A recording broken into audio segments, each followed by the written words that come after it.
Merry Christmas Eve, you beautiful people! Before the video starts, I just want to remind you that I organized a giveaway to thank you for 10k. Yeah! I mean nothing. Like, I choose 3 winners and the prizes are going to be 3 My Hero keychains that I made myself. So I'm kind of proud of them. The first one is a Todoroki one, the second a Bakugo one, and the third one a Tamaki one. The contest will end January 1st and I'll choose 3 winners. If you want to participate, please join me on Instagram. From there, I hope a lot of you guys will participate. It will mean the world to me.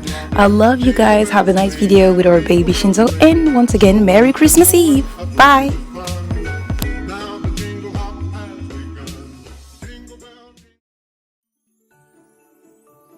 Come on, man, chill. There's nothing to be nervous about. There's everything to be worried about, Denki. Currently, Kaminari and Shinsou were walking to the 2A dorms where Yayozori and the rest of the girls had planned a Christmas party. Being an honorary member of 2A, as it is, the purple-haired boy was invited. Kaminari was chosen to pick him up and bring him back to the 2A dorm. From what the blonde had told him, it was supposed to be a present for a game, and it just so happened that he had already bought you one for a special reason. He would never admit it out loud to anyone, but Shinsou did have someone he'd set its sight on. The only reason Denki knew who this someone was because he went snooping on his phone and found his Spotify playlist labeled with your name on it. Then, he wouldn't stop bugging the tired teenager until the tea was spilled. No, it isn't. I'm telling you, all you gotta do is give her the gift. It's literally that simple, said the person who can't answer a simple math question. Hey, math is hard, okay? Denki, what's 12 times 4? When Shinsou was met with silence, he proceeded with, point proven. When the 8 Islands building that Class 2A resided came into view, the lump in Shinsou's throat tightened. It was too late for him to turn back now. Denki wouldn't let him leave down if he ran away at the last minute, and there was a tiny part of him that ached to see you before the break. Shinsou was stuck at a crossroad. Should he save the little dignity he had left and turn back now, or face the music and risk being humiliated in front of his future class? He didn't have the time to decide for himself before he heard the voice of a girl call out to them. He looked up to see 2 girls standing at the entrance of the dorm building. One he knew to be Yayozori Momo, and the other, the angel in question herself. Hey, hurry up! We're about to start! He yelled to the 2 boys, who were taking their time walking to the dorm. You rushed back inside, the cold hair hitting your skin and causing goosebumps to appear. Even seeing you for that split second had Shinsou breathless. The fog from his warm breath taking a pulse before being dragged, literally, into reality, and his breath regulated again thanks to Denki's sudden tug. Making it to the door, Yayozori handed the boys a piece of paper with a number on it. Shinsou, confused, proceeded to ask what the paper was for, but Yayozori started before he could. It's for a game we play.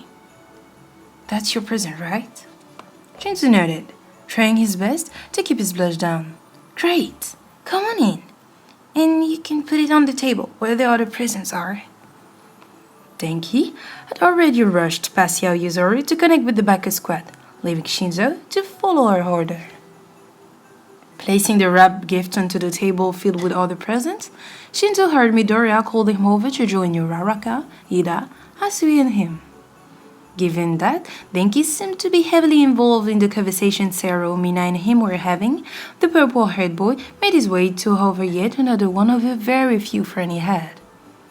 Hey Shinsou, you made it! Midoriya grinted. How's you been? Alright, I suppose. He simply responded.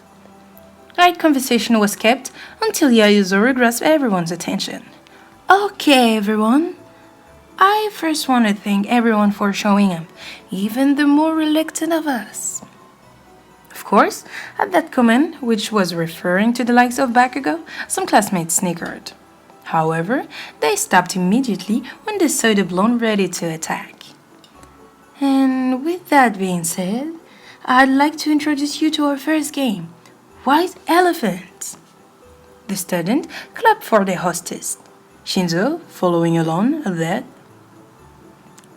Albeit too confused to what was going on around him, having never indulged himself in such festivities, he was unfamiliar with the cheeriness that was brought along with this party. Then again, Class 2A was always oddly jolly, so that itself was overwhelming. Yaoyozoru explained the steps for the game. First, everyone was distributed a number at the beginning of the party. There was a hat that the hostess was to pull from, and the number she pulled would be the number of the person who would come and pick up the present from the table. After the first person went, the second person has the opportunity to steal the present of the person before them or pick a new present from the table. As Yaoyozoru explained the game, Shinsou felt a pit grow in his stomach and frantically he scanned the room for a Kaminari. He left a questioning Midoriya to grab the blonde who had been entertaining the likes of Jiro and Mina, muttering the word, "We need to talk." Whoa, what's going on? But you didn't explain this game to me. You just said bring a present, Denki. Right, for the game. What's the big deal? Denki, I need to get that gift back. Shinsou's gaze couldn't stay focused on the blonde. His eyes kept shifting from the present table to your standing from. God, you looked so pretty. To Denki. Then back to the table in a repeating circle. Anxiety was starting to set in at the many scenario of his secret getting outplayed through his mind. Why? Why is it bad? No, you don't understand. That gift is for someone specifically. What do you want someone specific? Denki followed suit in Shinsou's trail of sight, shifting from the table to you to the purple-haired boy, and back again. After a few sounds of gaze shifting, Denki finally caught on the severity of the situation. Oh. Shit, is it for a lesson? Don't say it out loud, just help me get it back. I can't, the game already had started. What am I supposed to do then? I don't know, just hope she gets it. Shinsou's and Denki's quarrel ceased when Yaoyozoru began calling numbers. He looked down at this piece of paper, which had been scrunched up in his sweater pocket, semi-forgotten, until the activity was announced. His number was 20, meaning he had an agonizingly long wait to see who would pick up his gift. His mind tried to reason with him, saying at least he wasn't dumb enough to sign it. That was until he remembered the note he had left inside of the gift box. Restlessly, the purple-haired boy watched as person after person went up and got their present, or stole from the person before them. Each time, he let out a sigh of relief as no one picked the small box wrapped in blue paper. Soon enough, it was his turn to take a gift, only a few being left. Approaching the table, Shinsou decided on taking a gift paper in lavender. It was small, but he didn't mind it at all. In all honesty, he didn't care for the game. He was just worried someone would find his confession nuts and he couldn't have anyone else finding out about his love for you before he had the chance to confess first. Going back to his place on the wall, he noticed that the last person who needed to get a gift was you. He was relieved no one had found out his secret, but anxiety grew once more at the realization that while no one else had found out about his crush, you were certainly about to. The game has ended and Yaoyozoru informed everyone to continue partying until the next activity was announced. With not much else to do, Shinsou opened his gift. His eyes widened slightly from what was inside the box. It was a black cat phone case with an accompanying back handle and keychain. The purple-haired boy couldn't deny that he was lucky to receive such cute presents, and not only they were cute, they were useful as well. Hey, hi, Shinsou. The poor boy almost jumped from hearing your voice, dropping the item from his gift bag into the box as he turned around to greet you. Oh, hi. How are you? I'm good. How about you? I'm well. There was an awkward silence after Shinsou responded. In an effort to break the tension, the both of you tried to speak at the same time. The both of you shared a light struggle before Shinzo told you to speak.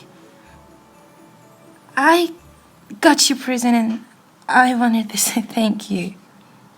Shinzo had gotten you a cell phone set as well. It was black with the design of a black woman wearing her afro, and at the top and bottom, it had Queen written on it. It was the same for the handle and the caging. Seeing your bright smile made heat creep up his neck, and as much as he tried to hide his embarrassment, Shinzo couldn't hide the shakiness in his voice when speaking next.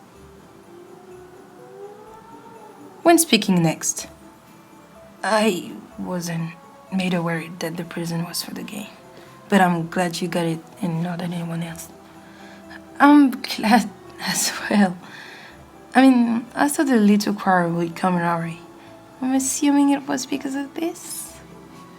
To anyone else, you would have been gesturing to the gift, but Shinzo knew you were referring to the confession note at the bottom of the gift box. The pit in his stomach started aching again, a number of scenarios appearing in his head once again. Were you going to reject him? At least you had the decency to do it in a secluded area, so that there wasn't an audience to it. It was foolish idea to think that someone like you would ever agree to being courted by him. The poor boy couldn't even regulate the sleeping schedule. How could he handle a relationship? Shinzo, honey, are you listening to me? It was such a simple nickname, something you called everyone, but it hit differently to the purple-haired boy. Oh, I'm sorry. What? No, I said this is the ideal time for a confession anyway. You repeated, gesturing for him to look up. Following the direction of your finger, Shinsou's eyes found a mistletoe directly over the two of you. Was this the universe telling him to make his move, or mocking him for being a coward? Well, me. Shinzo cut himself off, knowing that if he continued, another stutter would come from his mouth. He nodded, already knowing the rest of his question, and agreeing to it. Shinzo was nervous to kiss you directly. He'd die if he did, and it was horrible, and you regretted agreeing to do it. So, instead, he held you by the back of your neck and pressed a kiss to your forehead. He thought that was a hint, but was shocked when you pulled him down to kiss him on the cheeks. The area in question burned red hot, cheek dust with a bit of pink from the action. For the record, yes, I liked you too. For the rest of the party, the two of you were seen a lot closer to one another, whether it be just talking or going as far as holding hands. All of Shinzo's worry melted in your presence, and he was able to somewhat enjoy himself for the remainder of his stay at the 2A dorms. He dreaded the moment he would have to leave, but for now, he would enjoy having your hand clasped in his.